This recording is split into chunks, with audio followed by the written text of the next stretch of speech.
welcome to episode 3 of the Woollyferretpodcast.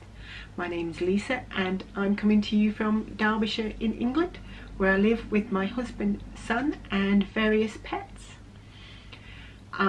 This is a podcast primarily about crochet, knitting and sewing, with a few other crafts thrown in if I try those out.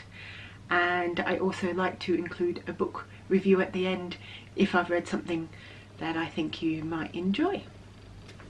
So welcome back to all of people who've joined me before, and welcome to any new viewers. So what have I been doing in October? October's been a bit of an odd month for me, I have to admit. For the first half I've been really not very well at all. And so it wiped out a couple of weeks at the beginning of October where I really wasn't up for doing anything at all. But I'm feeling a lot better than I was. I've still got some health issues, but I'm not going to go into them on here. I don't want to bore you to death with those. But we also lost one of our ferrets midway through October as well. They died in the night. We're not sure why. They don't really show illness, ferrets, until, well, not always, but we have found that until it's very close to their time. And we had a girl ferret and she hadn't been putting down as much fat as we'd liked for the winter, so we were keeping an eye on her, but she passed away in her sleep, bless her. Her name was Polly. So we only have one ferret now, and his name's Freddie. And sorry, his name's not Freddie. We had Freddie a while ago. His name's Teddy. He's all on his own now, and we won't be getting any more. We've had many a rescue ferrets over the years, but we now have a fox problem, and we have a fox that visits us every night, and he's desperate to get in the ferret hutch, and we've had to fortify it that much that it makes it difficult for us to get in and out of it. So I think when Teddy does pass away, hopefully not for quite a long while, then we won't be getting any more. So yeah, so that's October. So the second half of October has been a little brighter, although our heating system has broken. Just as we're getting a cold snap, we have no heating. Thankfully, touch wood, we do have hot water, but no heating at all in the house, so that's a bit of a disaster as well.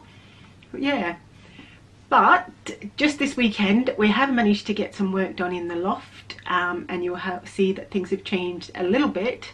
Can't really see it very well, and I'll try and put a picture in up here if I can of my craft table. So that big piece of wood in previous episodes that was over here has now been turned into a table, so it has legs. My husband and I worked on that over the weekend. I was desperate to get some legs on it, so we've done that now, and it's a really huge table. I mean, you can see this is my sewing machine and it barely takes up space on the table, and I'm absolutely chuffed with it because I don't know if you recall, I got this piece of wood from IKEA quite cheaply in their reduced section, where they have things that have been returned or broken or missing parts, etc. And I think I paid around £38 for it. Definitely no more than 40, but I'm pretty sure it was around £38 for this beautiful tabletop. It's a lovely wooden tabletop. And then we bought some wood from B&Q, which is just a hardware store here in England. So we bought some wood to make the legs and the skirt. And then I painted that with some chalk paint, the legs with some chalk paint that I had, and I've got a gorgeous crafting table for probably in total around £50. And this table, there's one the same size but in darker wood in the IKEA catalogue at the moment at £250, and then pretty much the legs are exactly how we've got it, chalk painted legs. So saving of about £200 there, so I'm really chuffed to bits with that. So yeah, we've still got a lot of work to do. We've got the shelvings to finish at the end of each end here. We've got to do another whole coat. The whole of the loft needs another coat of white paint. This is just the undercoat. And then this back wall, I think I'm going to paint a very pale pastel green, I think. Haven't fully decided, but I think that's what I'm going to do. And then my pegboard's going to go up here. So yeah, we are getting there, and I'm really looking forward to it being finished, but I think it's going to take quite a few weeks yet, if not months. But yeah, slow going. And the other end of the loft is still full of junk. It's going to be a desk area for my husband to do some crafting on, and then storage. So yeah, so that's that. So in my last episode I was talking about a book that I was reading, and let me just find it. I had everything organised for this podcast, and I've recorded it once, and the sun was playing havoc. It was an absolute nightmare, and it was shining straight sort of in here, and it was ridiculous, and I was squinting, and it really wasn't good. And then I ran out of battery, so I've had to start again, and stuff's everywhere now, and I'm nowhere near as organised, but never mind, I'm sure it'll be fine. Anyway, so this is the book I was talking about in my last episode. So this is Handy Woman by Kate Davies. Now, many of you knitters will know exactly who Kate Davies is, and I talked about this book in my last episode.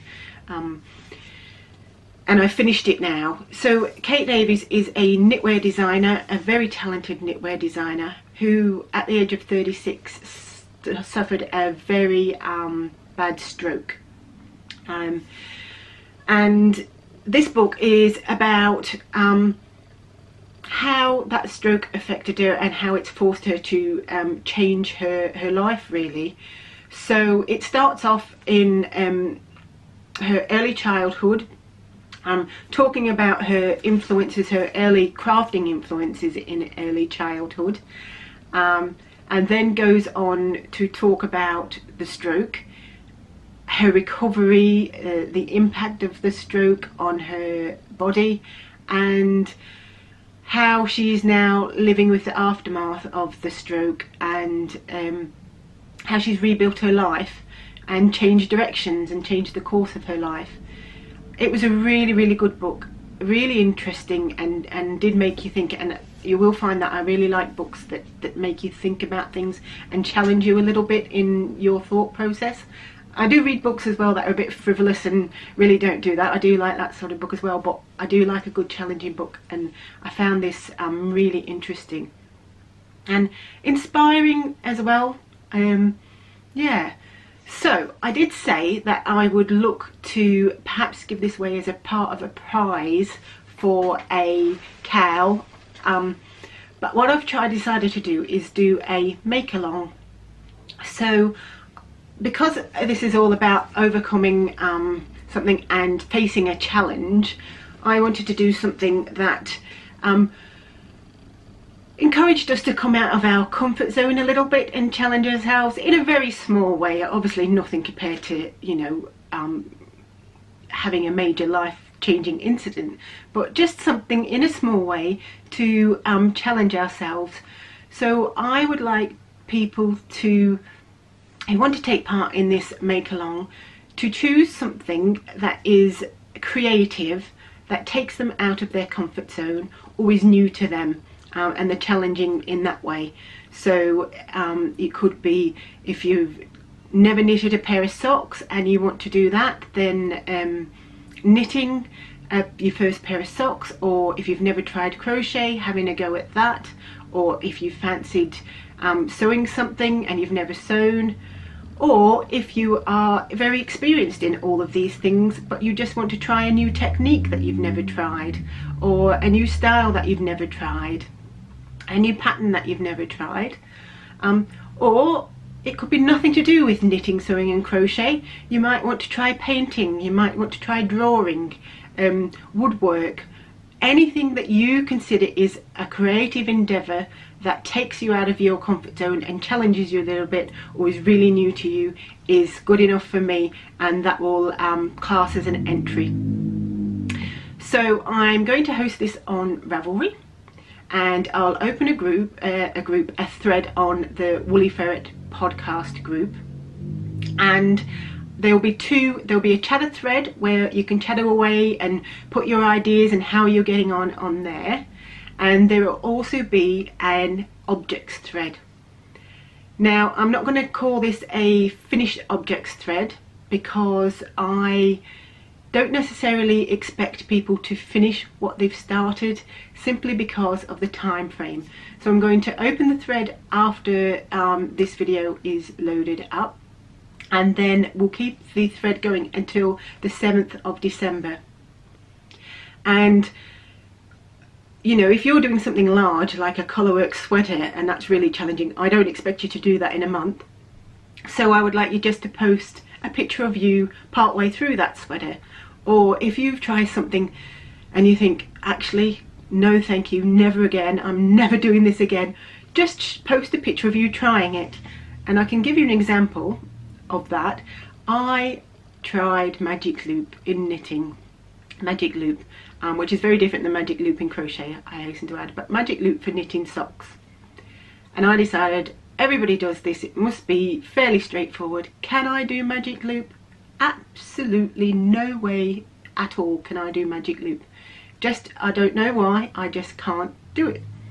So I have posted a picture some time ago on Instagram, which is basically just a great big yarn bath, which was my attempt at magic loop. And I gave it a fair whirl. I didn't just try once, I tried over and over again. So if that happens to you, that's okay. You can still enter the Mae Klong. Just post the picture of you trying and that will be your entry. And if you do finish objects, all the better. And if you do learn something that you're great at, even better again. But this is just about the trying. So their other rule is, please don't compare yourself to other people, and what's challenging to you isn't necessarily challenging to someone else, and vice versa. So this isn't about going in the threads and thinking, oh my goodness, you know, all I'm doing is A and all these people are doing B, which is much more which is much harder. It's not about that, it's about what's challenging to you personally only. Doesn't matter if it's not challenging to anybody else. If it's challenging to you, or it's new to you and it's experience that's taken you out of your comfort zone, that's what matters, and that's all that I'm interested in. So yeah, that is the Mae Klong. So prizes, so there will be this pre-loved book, because I have read it, so it's not brand new, but it's been looked after and it is pre-loved. So this Kate Davies book. I am also going to make a project bag in the style, so it won't look like this because this is mine that I made for Strictly, but in this style, so this little grocery bag pattern. And I've got a number of fabrics. If you just excuse me, I think I've put them away in the drawer. So fabrics that I'm going to use for making a bag. You'll have a choice, because the first fabrics that I'm going to use are ones I've shown previously. So there's this lovely flowery bee pattern, and the lining will be this gorgeous floral. So that will be bag A. But if florals aren't your cup of tea, and let's face it, they're not everybody's cup of tea, then I'm also going to make this, use this fabric, which I absolutely love. Reminds me of travels and Around the World in 80 Days, Phileas Fogg.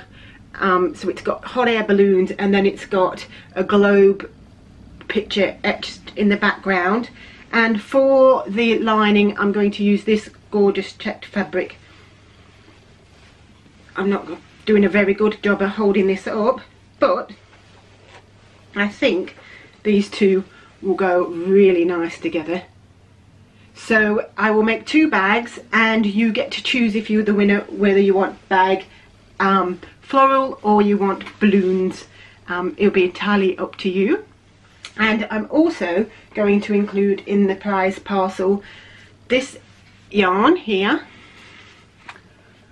I don't know whether the label will show up. Hooks and Dye is the yarn dyer. And this yarn is from, as I said, Hooks and Dye, from Pembrokeshire hand-dyed yarns from when I went on holiday last month to Wales.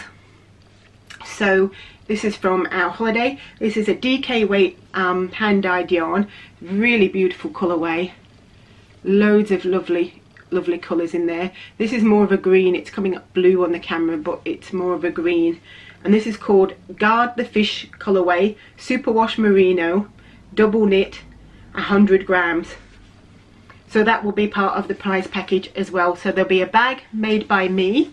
So I'm not a professional bag maker, so it does come with a caveat that it is made with love, maybe not so much skill, but yeah. And then the lovely Kate Davies book and that beautiful skein of yarn. And I also look to perhaps making another bag and have that as a second prize with a mini skein of some sort. But there will be no book and there won't be a full skein yarn, but perhaps a second prize as well. I'm not sure what fabric I'll use as that, and for second prize there probably won't be a choice of bag, but we'll see how much time I have. So yes, if you'd like to join in, please check out the Ravelry group, and hope to hear from you then. Also in the Ravelry group we have some threads. We have an introduction thread going at the moment. Somebody else started that, but I've just changed the wording on it to encourage people to introduce themselves. And I've noticed that we've got people from all over the world, and that was what I wanted from the thread. So we've got people from the US of A, Australia, and all across the UK and Japan. So please go in there and have a look at the thread and see where people are from. And I will in the next episode give a shout out to, well I'll list where the countries that people are from, or the areas of UK that people are from, just out of interest. I find it really interesting. So in the original welcome to my podcast thread, people have introduced yourself, and then into the introductory thread. And what I'm going to do is, for both of those threads and for the chatter thread for this and any other future chatter threads, I am going to draw random people's names and send them a pattern from as a gift on Ravelry. So the pattern will be my choice, and I won't be announcing it on the podcast. It will just appear in your inbox if you've left a comment on any of the threads. Then you may be receiving a pattern, and it would just be random, and there won't be a set amount of patterns I'll do each month. It just depends on my podcasting budget, really. I have a little budget for my podcast, so it depends how much money I've spent on it in the month, and if there's some left over, then I'll send some patterns your way. And some of you will already be aware of this because you will have received patterns from me via Ravelry in your inbox, and you've said hi and thank you, etc.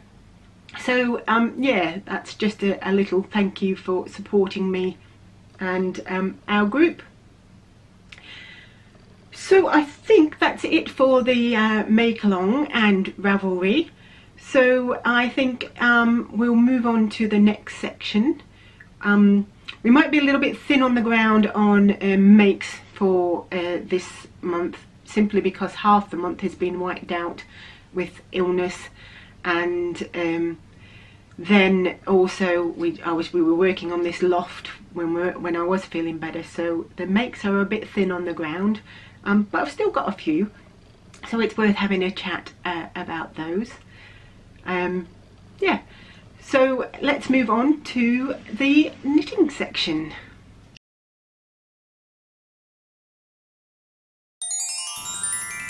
Okay, so let's talk a little bit about knitting. I haven't done a great deal of knitting, as I've said, this month, for one reason or the other. I have done a little bit of work on my, call it my knitting maths jumper, and I've done the back and I've decreased for the armholes. Then I made the decision that I would do the front in the next size up, and then it suddenly dawned on me, if I do that and I use the armholes for the large, that's fine, and the sleeves for the large, that's fine because all that will match. However, because I've altered the pattern, I've increased at the waist instead of decreasing at the waist, I'm going to end up with a load more stitches. So if I decrease, as it says in the pattern, for the armholes, then the amount of stitches left across here are going to be more, and they're going to be different for the front and the back. Does that make sense? So I need to figure out how to decrease for the armholes to make sure that armholes still fit the sleeves, but also ensure that I've got an even amount of space on the front and the back here, so that when I put my neckband in. Anyway, it gave me a headache trying to figure that out, so it went in the naughty bin, and I really wasn't up for it at all. So I'm going to have a really good look at that when my head's in a better space, really. So yeah, so I've really been concentrating on socks mostly. I just find them a bit easier when you're not 100%, and I've been a little bit down in the dumps, feeling sorry for myself, just health reasons, and the winter coming I think doesn't help, so sometimes it's just nice just to knit on little things and just to keep your mind occupied until you work your way through that, and that's what I've been doing. So I just wanted to talk about how I learnt to knit socks, really. I learnt to knit socks on the via the Winwick Mum blog, and I'll put the details up here, and she has got a free tutorial on there.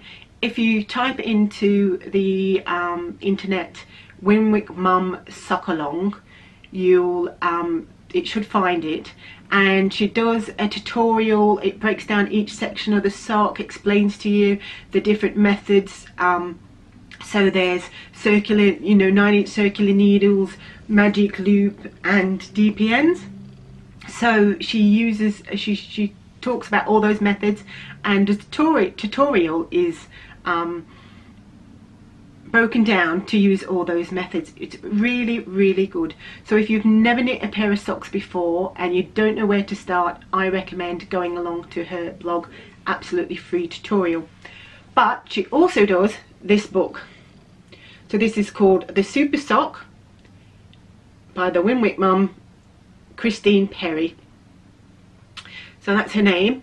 And this Super Socks book is basically the tutorial that's for free on the blog. So you don't have to buy this book at all. But I'm a sucker for books, so I really liked it. And I had printed out different sections of the blog, because sometimes, particularly when I'm feeling a bit low and I just want to concentrate on crafts, I don't want to connect with the internet in any way, shape or form.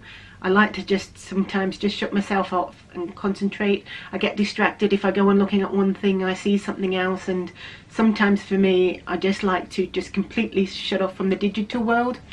So I think that may be why I connect with books so much.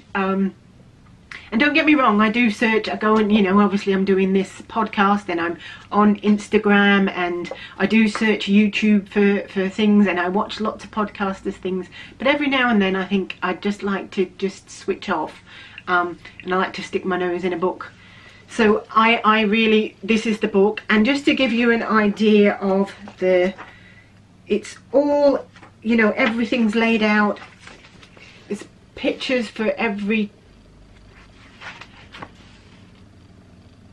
really helpful, lovely, well-written book. I love this book. It's one of my favourites, and I've knit quite a few pairs of vanilla socks, and I still refer to this book because my memory's appalling. I can do the cuff fine, get to the heel, and I forget just the starting of the heel. The rest I'm fine. The more technical bits, you think there's bits I forget, but it's just the starting of the heel, and then trying to remember how much I'm supposed to decrease for the toes. I never remember. And Kitchener stitch, can I remember that for closing off the heels? Never at all. So I refer to this book for that. So I knit my vanilla socks on circular DPNs, 9-inch circular DPNs, 2.5 normally. DPNs, circular needles, 9-inch circular needles, and DPNs for decreasing for the toes, and for the heels I use DPNs 2.5 as well. So yes, so that's a really handy book to have. So I've knit a number of pairs of vanilla socks, and I'm currently part way through a pair for my husband. So this is one, not blocked yet. Seems very small. I'm wondering if I've done this too small, but never mind.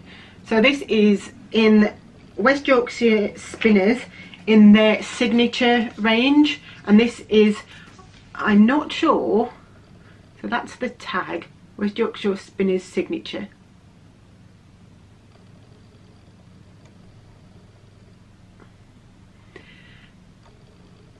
And this is in their one of their bird colourways.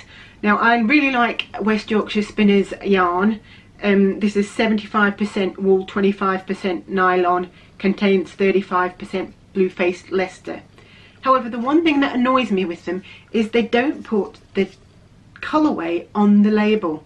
So you just get a number. So this is 068510462. But I think this is the Kingfisher colourway. I'm pretty sure it's from their, definitely from their bird range. So they had British bird range. They had owl, kingfisher. I'm not sure what the others were. So yeah, that's for my husband. I'm 3/4 of the way, sorry, 3/4 of the way through the second sock. I'm on circular 9-inch circular needles, 2.5 milligrams, not milligrams. Millimeters, certainly not milligrams. Oh, I've been on too much medication. Shit, seriously. And I just use Addy 9-inch circulars. So yeah, they will be for my husband for Christmas. I'm a little worried that I've done them slightly small. He's slightly smaller than me. I have massive feet, and he has slightly smaller feet than me. They're really tight on me, and I don't think he's that much smaller. So I think what I'm going to do, I did think about taking the toe out of the first one, but I think I'm going to make the second one the same. Oh, excuse me, I've got a hair tickling my nose. And then if it turns out at Christmas that they are too small, then I'll tell him I'll take the toes out and knit them a bit longer and put the toes back in, because I've got plenty of wool. So that's my plan for those. So then I decided to move away a little bit from the plain vanilla socks. I've got about 5 pairs, and I'll bring them up one day and show you. They are all at the bottom of my washing pile. That's terrible. Winter's coming, and I'm not wearing any of my hand knit socks because they all need washing. So I need to dig them out and rewash them. So I was reading this book. So it's called In the Footsteps of Sheep by Debbie Zawinski. And Debbie decided one summer to walk around Scotland to see if she could find all the breeds of Scottish sheep that there are. And she would do this by walking and camping on her own, solo. I think she started off a little bit with her family on Shetland Islands, and then after that she was on her own. And this book is about her walk through Scotland, where she not only walks and finds these sheep, but she forages for bits of their fleece, so fleece that's stuck in hedges and bracken and on fences, etc. And she hand spun that fleece on a stick, just, you know, a drop spindle, but just a stick basically. It wasn't a you know, a handcrafted lovely spindle, it was a stick. And she then decided partway into her journey that she would use that hand spun yarn to make socks for people she met on the way. And so the book is about her walk, the people she meets, the people of Scotland. So she walks the Shetlands, the Outer Hebrides and the Scottish borders, and meets some fantastic people, and camps, wild camps. It's very scary on your own. It was like, oh my goodness. yeah, and it's a lovely, lovely book all about that journey, and also within it, as an added bonus, are 11 sock patterns. So all the socks that she made as part of that journey, she has written up the patterns, and you also get those in the book. So I'll just give you an example of some of the pictures in the book, just to give you an idea. It's really, there's some really beautiful pictures. So there's some of the socks. And so the book is like that all the way through. Some beautiful pictures of the coastline. Oh, look at that. I've never been to Scotland. It's something we want to do next year, perhaps. Wales, we went to Wales this year for the first time. It was absolutely beautiful, so I'd like to go to Scotland next. But I also want to go to the Lake Districts, which we've never been, and it shamedly, because it's not very far, only a couple of hours from us, so I'd like to go there as well. Anyway, I was talking about these, so I decided to do a pair of these socks. So I've decided to do Sheila's Hebridean spiral socks, they're called, and the reason I decided to do these is because they intrigued me, because they have no heel. So when she started on her journey, her plan wasn't to knit socks for people that she met, and then she all of a sudden decided she wanted to do this, Debbie, and so she didn't have the size of this person's shoe size, so she decided to knit a pair of socks that had no heel, that could just go on this person's foot, and I found that really intriguing. So this is the sock, and I don't know how well it will show up, and it basically has a broken rib that spirals around the sock. So I thought, yep, I'm going to give that a go. So the yarn I chose, because I wanted to make these really rustic, they're in a DK weight sock, and I wanted them to be in a really rustic yarn. So I've chosen this yarn. So this is 100% Teeswater wool from Highside Farm. Now, you can't get this from there anymore. As far as I'm aware, they no longer make this, they no longer produce wool. But I bought this from Northern Yarn, who have lovely selections. I don't know if you can see that label, lovely selection of yarns. And this is a really rustic, I don't think I'd make anything around my face for it, but for socks, my feet aren't sensitive at all, so absolutely perfect. They are a woolen spun, it is a woolen spun yarn, which isn't ideal for socks in all honesty. Woolen spun is a loftier air-filled yarn, where when it's spun the fibres are going in all different directions, as opposed to worsted spun where the fibres are all combed into one direction. Worsted spun's a much tougher yarn, whereas woolen spun not so much, but makes a much lighter, warmer, loftier garment. So I don't think these are going to get a huge amount. I'm not planning on wearing these out in boots or anything like that, although I think they'd be lovely. So I think I'm okay with that, and if they wear through, they wear through. So this is my sock, and I ran out of yarn. I played yarn chicken and lost. So the toe has a lovely little silver bit on the bottom, which actually I don't mind, because I only had two 50-gram balls. I knew as soon as this one ran out that I couldn't steal some of this, because otherwise there'd be none left. So I've just put it on this foot to give you an idea. They're not like a normal pair of socks, and which is probably why I won't wear them in shoes, because you do get a gather here, because this bit stretches over the heel. Because you've got no heel, the twist untwists and stretches over this heel and fits the foot actually really nicely. It's just that you end up with a bit here, and it doesn't really twist it out in any way. But still, I really like the pattern, and I just liked the difference of it. I like the uniqueness of doing it without a heel. And so this is what it looks like, and you can see how that twists around the sock, and that's how it stretches, why it stretches over your feet, and my little toe there.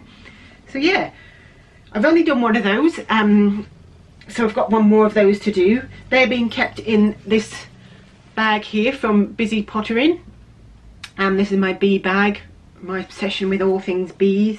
I really like this. It's got like a little like honey, I don't know if that will show up.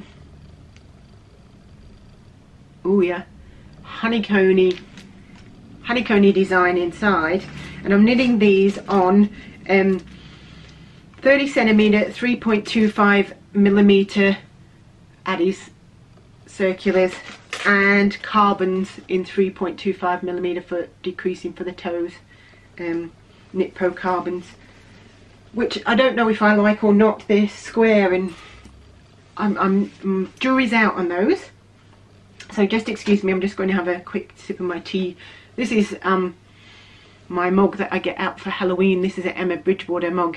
I really like it. It's got a little bat there, and I'm drinking, what are you drinking, Lise? I'm drinking spicy chai tea. I love it. Spicy chai is one of my favourite in the winter, especially. It's a really warming tea, has Indian spices through it, and I just, oh, the smell of it is beautiful.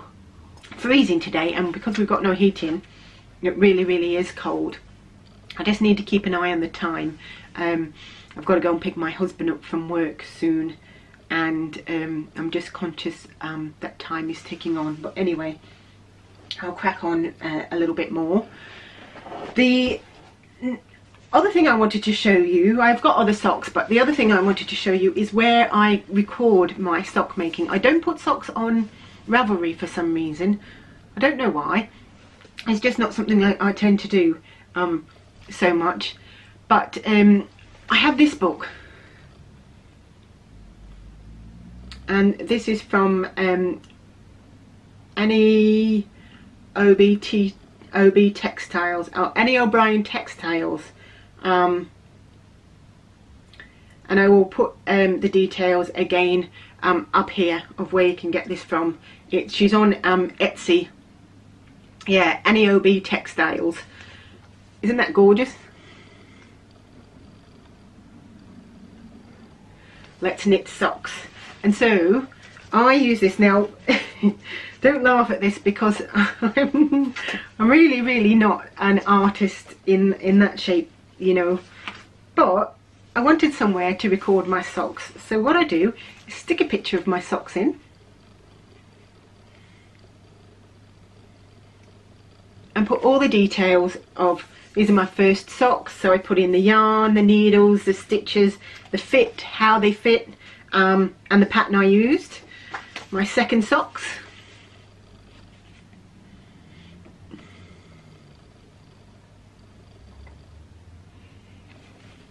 these second socks made with Kate Celine yarn. These are made with rainbow sherbet yarn, are my favourite socks so far. That yarn is so soft. 100% superwash merino. They're really squishy. So yeah, and then I've done some shorties.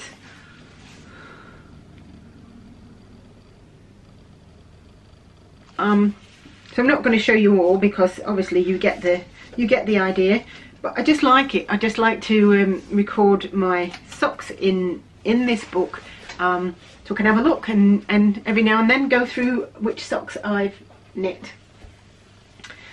So then, oh, other socks I'm knitting. So another pair I'm knitting in my Strictly bag, because these are my Strictly socks, and these are in the Lemoncillo.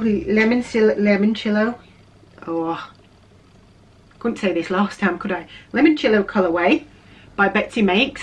Beautiful sparkly yarn.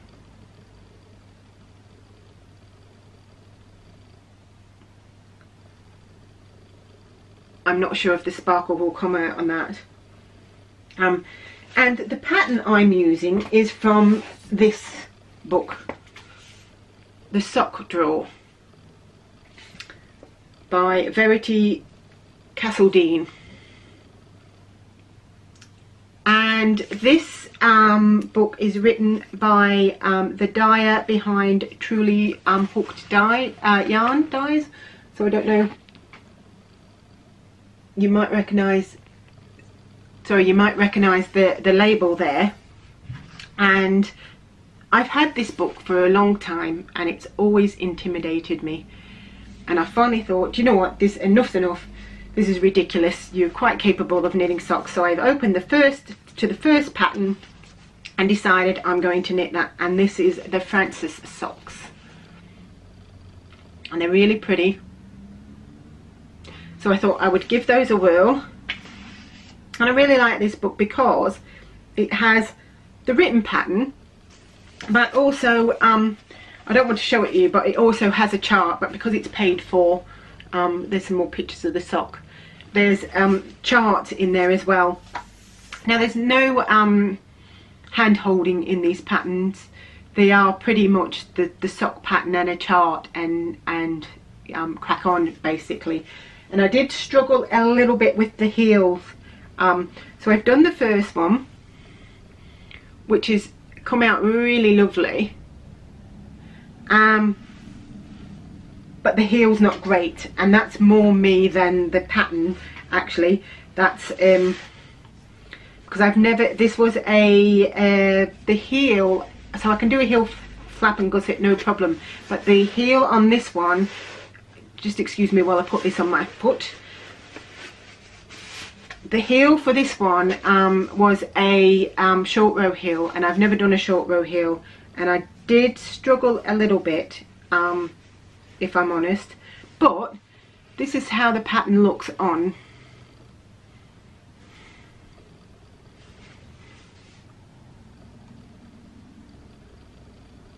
It's really pretty. I don't know if you can actually see the oh, there we are.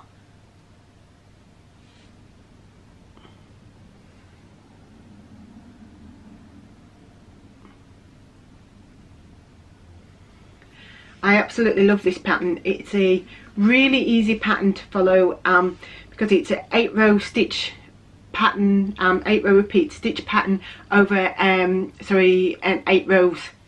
Yeah, so 8 stitches repeated in a pattern over 8 rows.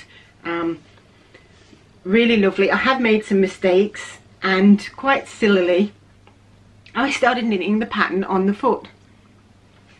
I don't know why I thought that you would have to do that. I think because the pattern, when you get to here, you do the heel, and then it says knit the pattern across the top, you knit across the heel, and then it says continue in pattern for so many rows. So I just continued in pattern. Obviously it meant continued in pattern across the top, but yeah. So, but I don't mind, it's only for me, and it's a learning curve. So yeah, that's my Strictly socks so far. So I've got 1 down and 3/4 next on, and that is being housed in my Strictly Sparkly Woolly Ferret Strictly bag. Something I forgot to say, I'm just looking around, is that as a part of my challenge, so my Mae Klong, I also want to do something that's challenging for me. So I forgot to mention that at the beginning, so I'll just mention it now rather than re-record, because that's what I tend to do, and then I think, oh, I've got to re-record. And so I decided that I wanted to do something that challenged me. So I've had some thoughts about it, and there's lots of new things I'm doing anyway, but I wanted something specifically for this Mae Klong.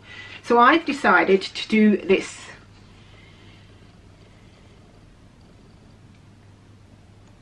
This lovely beeswax hat by Amy van der Laar by Baroque Pearls. And the reason I chose to do this hat is because here has got little cables, so they're mini cables that you can knit without a cable needle. Now I've never knit cables at all, never mind without a cable needle, but Amy does a tutorial for this pattern as well, so I thought, to me that's really challenging, having never knit cables and then to do them without a cable needle. So I thought I'd give that a go. So that's my plan. And The yarn I'm going to use is this lovely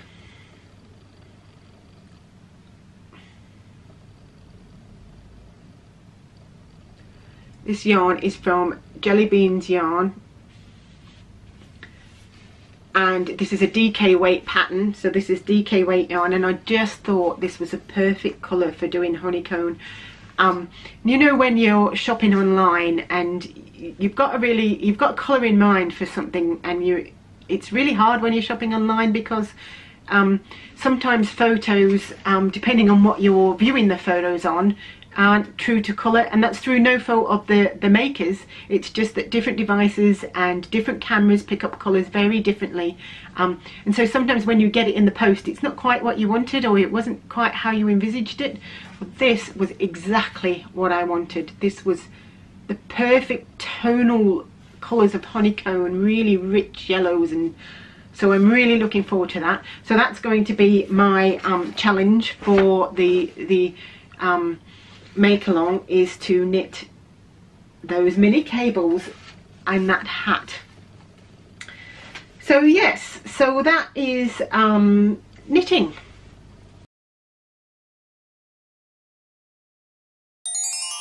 Okay, so it's time to chat crochet. Where it's a bit later in the day now. I had to nip out and pick up my husband from work. So I'm relying solely on overhead lighting, which is fluorescent lighting, so I look really pale, and there's no natural light, dark outside now. So yes, so crochet. I haven't done any work on my rug that I've been showing at all. It's been in the bag and I haven't had it out since the last time I podcast. I don't know why really, but I ought to get that out because my plan is to give that to my son for Christmas. So I need to crack on a little bit on that. But I've been working on something else. So what I've been working on, oh, excuse me, I'm all tangled up, is out of this book here. So this is Edward's Menagerie, so I think a lot of crocheters will be familiar with this book, by Kerry Lord. And the chap I'm doing out of here is Winston the Hawk. So that's Winston, isn't he lovely? So this is published by Toft Yarns, and has some gorgeous creatures in it. And look at this bat. Oh, I love him. I might do him next. Oops. Apologies for that. Something's just fell down. This is Clarence the bat. Yeah, some really lovely creatures in here. Oh, there's a load of them having a picnic. How cute is that? Anyway, I'm doing Winston, Winston the Hawk, and I picked up some Toft yarn when I was at Yarndale, not last year, I think the year before. So I have two colours. I don't know, one of these colours is called Stone because I have the label, and I'm not sure what the other colour is, and I don't know which one's Stone and which one's, I'm not sure which one's Stone. Sorry, I'm talking behind the wall. So these are the two colours that I'm doing Winston in. It's a DK weight yarn, so it's Toft DK weight yarn there, and it's 100% wool made in the UK. This wool is absolutely beautiful. It's really soft and squishy and lovely to work with. I would love to do a jumper in this. It's absolutely lovely, but it's really quite expensive, I think. I can't remember how much it was per 100 grams, but really nice wool.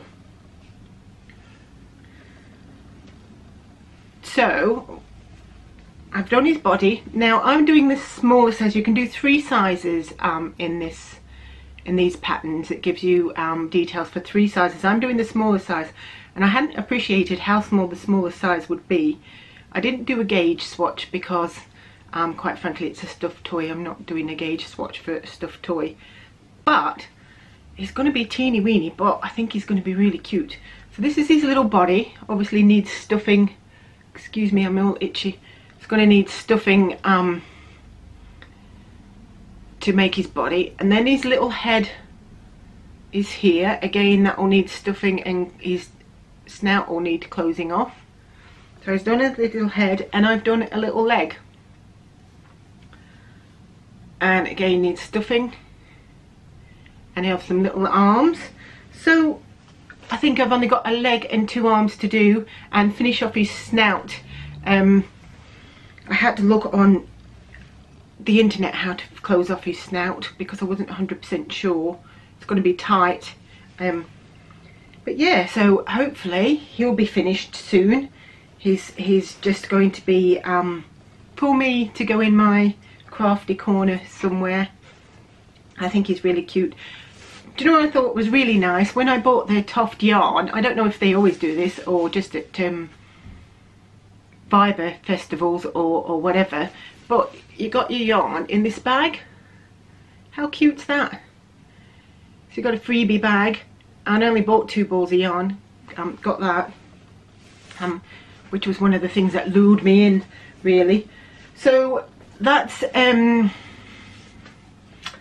Winston the Aardvark, and you have enough wool. There'll be plenty of wool to make a couple, at least 2 more of those other creatures if I'm doing them in this small size.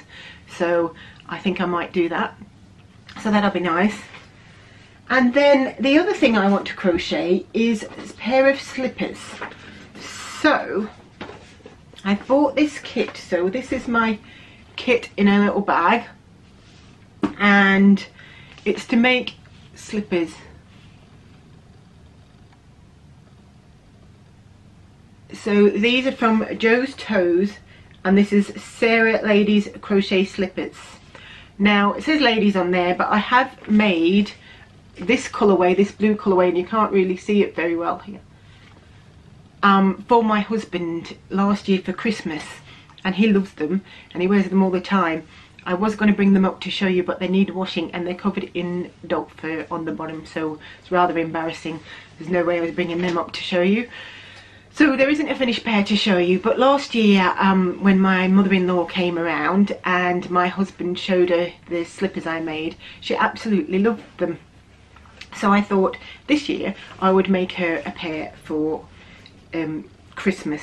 So they're from Joe's Toes.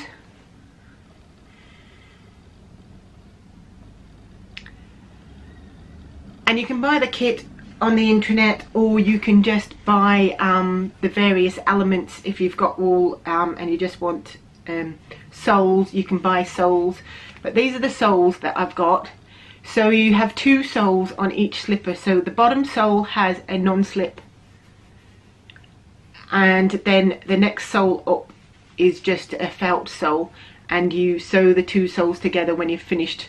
So you crochet into this sole, and then obviously underneath you'll see all the crochet, but then when you sew these 2 together, all the start of the crochet sort of thing is in between, so you don't see that, and then obviously the slipper comes out here. I didn't explain that very well, but I think you know what I mean. And you get 2 lots of wool, so you get these, and it's just about right for making a pair of slippers. I think you have a little bit left over. I didn't have a great deal left over when I did my husband's, but he's got bigger feet than my mother-in-law. And then you get this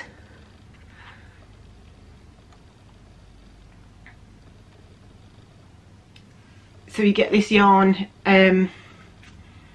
not yarn, twine. It's really a waxy coated twine for sewing the 2 soles together. It's really strong to go with. So I'm really looking forward to making them. They were really quick make, the ones I made last year. I did modify them slightly. I did make them go higher up. They were more of a booty than a slipper. So I think I'll do that again because they turned out really, really well. So that's my Joe's Toes. So I shall show you those when I've finished them, and you can see what the finished product looks like.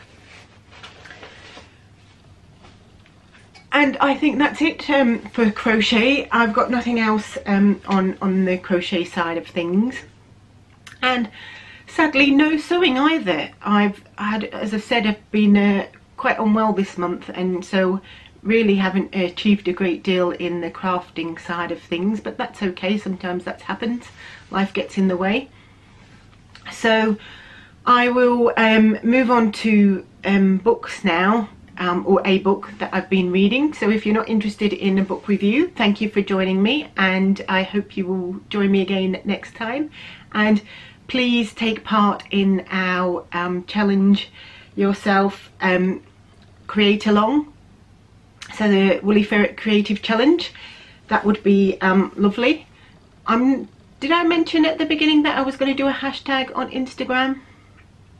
I don't know if I did, because I filmed earlier today and then this is this evening, but in case I forgot, for the creative challenge Mae Klong, I'm going to have a hashtag on Instagram which will be WF Create 2018, and I'll pop that up here. So WF Create 2018, so Woolly Ferret, it will stand for create, and I will pop that on Instagram. And so if you can, if you want to, and you want to show off your makes on Instagram, that would be lovely. It would be lovely to see how you're getting on there. If you'd prefer to do that, then in a chatter thread on Ravelry. But to be in the draw for the prize, you need to post a picture of your object in the objects thread on Ravelry though, please. So yeah, good luck everybody. I hope you have a lovely time if you're taking part in the Mae Klong, and if not, I hope you have a lovely month of November, the rest of October if I get this up by the end of October. If not, have a lovely November, and hopefully I will podcast again at the end of November. Okay, so what have I been reading this past month? Well, the book I've been reading is this one, The 7 Deaths of Evelyn Hardcastle by Stuart Turton. I really enjoyed this book. This is about, well, I'll read you the back and then I'll try and explain what it's about. It's a little bit hard to explain, but it says, at a party thrown by her parents, Evelyn Hardcastle will be killed again. She's been murdered hundreds of times, and each day Aidan Bishop is too late to save her. The only way to break this cycle is to identify Evelyn's killer. But every time the day begins again, Aidan wakes up in the body of a different guest, and someone is desperate to stop him ever escaping Blackheath.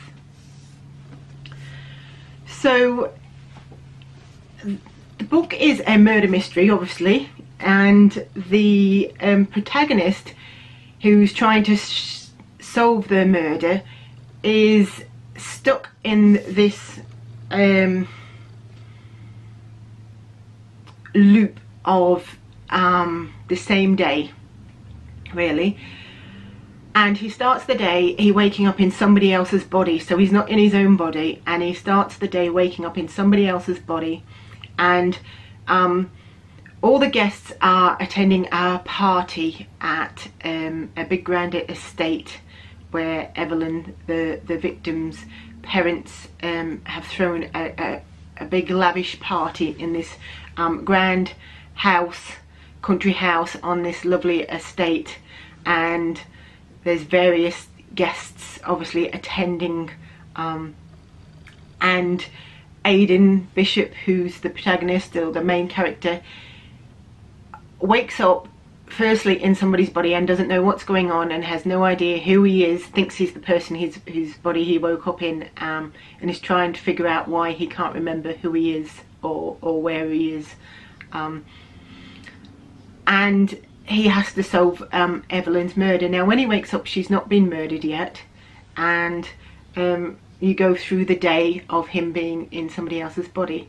However, if that body falls asleep or dies, he then transported into somebody else's body at the start of their day, the same day, but wherever that started. So if the first person started their day at 7:30 in the morning and fell asleep or was knocked unconscious or died at 3:30 in the afternoon,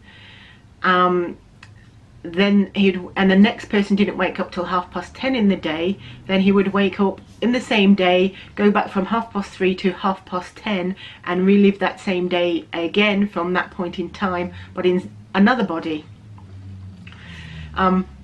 It sounds very confusing, and I'm not great with remembering names, so I did have to retrace my steps a little bit to remind me who was who. It was really good.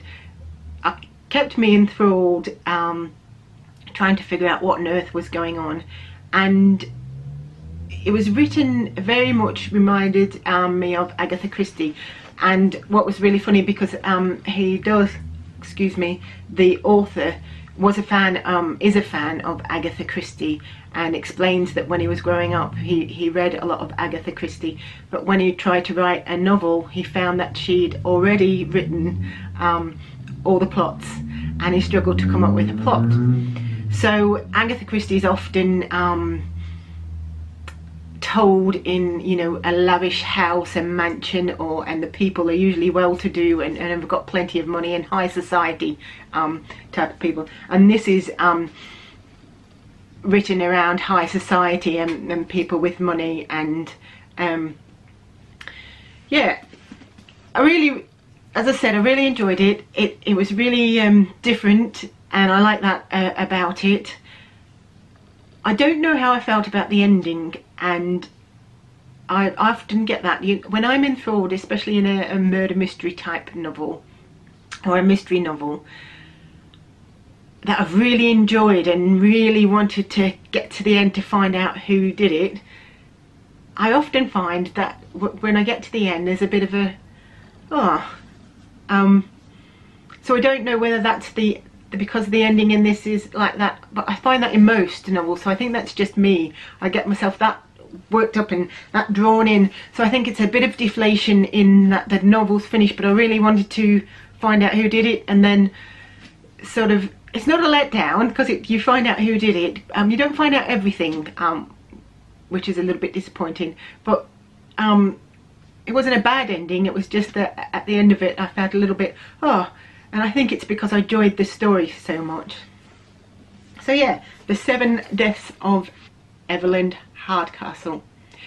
I don't want this book anymore, so if you would like it, then as usual, drop a comment in the comments below this video to say book please, or book entry, or I'd like the book please, anything like that. Just book please is fine, just so I know that you're interested in this book, and depending if there's more than one person, I'll pop you in a draw for the book and let you know who won that next podcast. I did have a book, The Little Breton Bistro, that I mentioned in my last podcast. Nobody mentioned that they wanted the book in the comments, so I'm going to drop that to the charity shop, which is fine. It wasn't the best book in the world, to be honest. I don't think I sold it very well, but yeah, nobody mentioned that they wanted that. If you did want that, then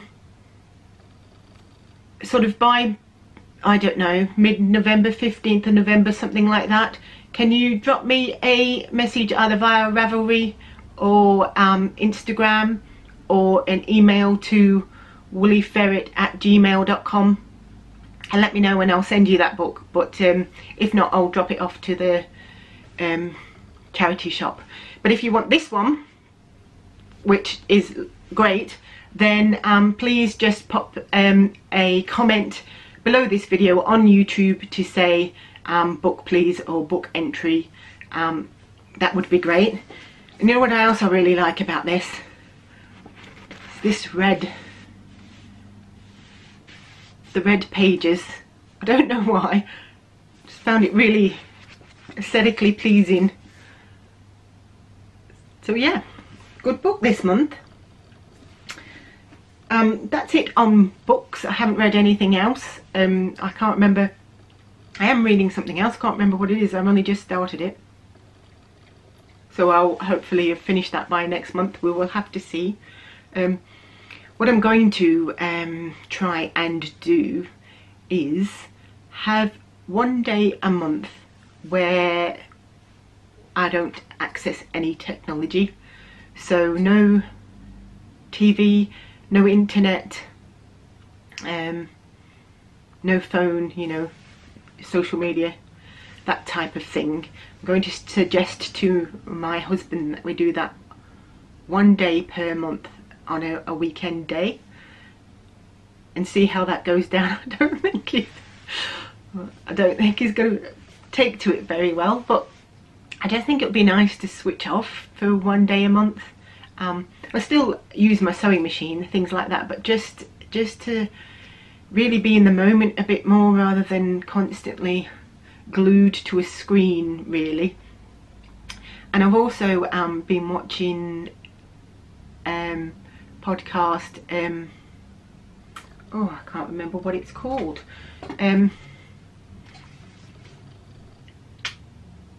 Oh, I can't remember what it's called. Oh yes, sorry, it was Eva of the Charm of It podcast.